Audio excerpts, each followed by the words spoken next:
Agnes Porter had spent her entire life giving to her church, to her neighbors, and most of all, to the boy she raised as her own. She never had children of her own. At 53, long past the dreams of motherhood, she adopted James from a troubled foster care system. He was just 7 years old at the time, quiet, broken, distrustful, but she nurtured him with patience and prayer. Over the years, she clothed him, fed him, stayed up through his night terrors, and helped him study through school and college. When Agnes grew older, James insisted she move in with him and his new wife. "You've taken care of me all my life," he said. "Let me return the favor."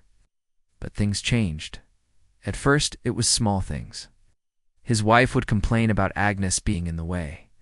Then they started making passive comments about her cooking, the smell of her skin cream, the way she kept the living room lights on too long. Before long, they moved her into the guest room, then the garage temporarily when guests visited. And then, on a brisk Tuesday morning, it happened. Agnes walked out of her makeshift room to find her suitcase already packed. James stood at the doorway, eyes cold, voice clipped. "You've stayed long enough," he said. "We need space. You'll be better off in a retirement home." Agnes didn't fight. She nodded quietly, picked up the old leather suitcase she had brought with her when she first adopted James decades ago, and walked out. As she passed the manicured lawn, James shouted after her, "We'll have someone drop off the rest later." Inside the suitcase was her entire life, clothes, pictures, and something James had never suspected. A hidden truth what James didn't know was that Agnes had worked as a domestic cleaner for a wealthy couple in the 1980s, who left her a large inheritance when they passed $3.2 million. Over the years, she invested it wisely, avoiding extravagance. No one knew. She wore second-hand sweaters, drove a used car, and never once flashed wealth. By the time she was kicked out, her investments had grown to over $9.5 million. But Agnes never told James she wanted him to grow up grounded, honest, not spoiled by money. Clearly, she was wrong. The twist weeks passed. Agnes moved into a quiet senior living apartment across town. She donated generously to local shelters, funded scholarships, anonymously, and made peace with her heartbreak. She had raised a boy to be a man, but he had chosen greed and convenience over loyalty. Then, the news broke.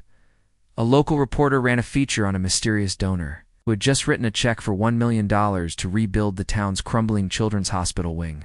The name listed on the check. Agnes Porter. James saw it. So did his wife. They drove to her apartment the next morning with flowers and fake tears. "We were wrong," James stammered. "Please come back. It's not the same without you." Agnes looked at them, then smiled softly.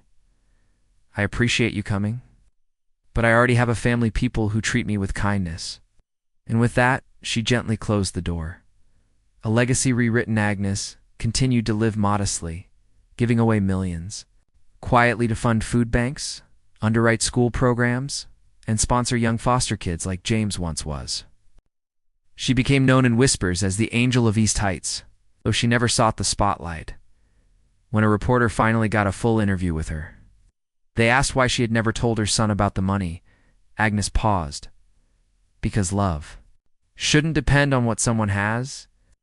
It should depend on who someone is." The story went viral, sparking conversations around the world about gratitude, aging parents, and unconditional love. And James, he never saw a dime. He had traded $9.5 million for a guest bedroom and some peace and quiet. Agnes didn't hold bitterness, only sadness. But in her heart, she knew one thing. Sometimes losing people is the cost of finally seeing them clearly.